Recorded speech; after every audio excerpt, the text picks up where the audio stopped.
Diabetes insipidus, or the secondary hyperglycemia of obesity, can be very destructive to your health. These two conditions are very serious and should be treated immediately. They are often confused, but it is important to know the difference. You might have heard about diabetes insipidus, or the more common form of obesity called diabetes. However, both are equally dangerous, and when combined can cause a long-term condition called the metabolic syndrome. It is no surprise that many obese people have more serious health problems than those who are not obese. Because of the fact that people who are obese are generally more inactive, they are at greater risk for developing heart disease and stroke. They also have a higher chance of developing diabetes. Diabetes insipidus is a disorder in which the body's insulin levels drop below the normal range, causing the blood sugar level to rise.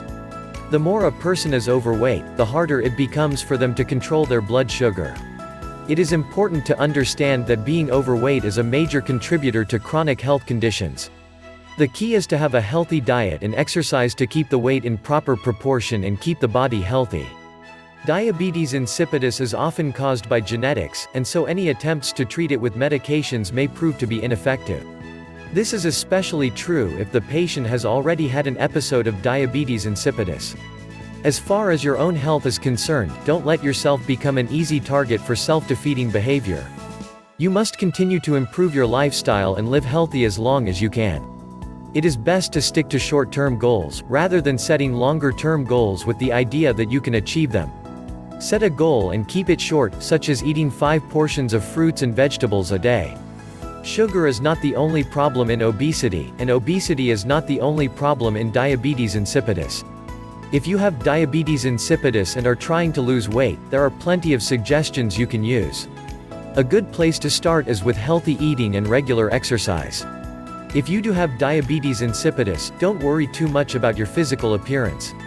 If you lose weight, you will lose the excess fat, and it will make you look better in some aspects of your appearance. Losing a few pounds should improve your blood sugar levels. As long as you keep up with the necessary exercises and keep your weight under control, the problems with diabetes insipidus should fade away. If you have diabetes insipidus, you should eat the right diet and keep exercising.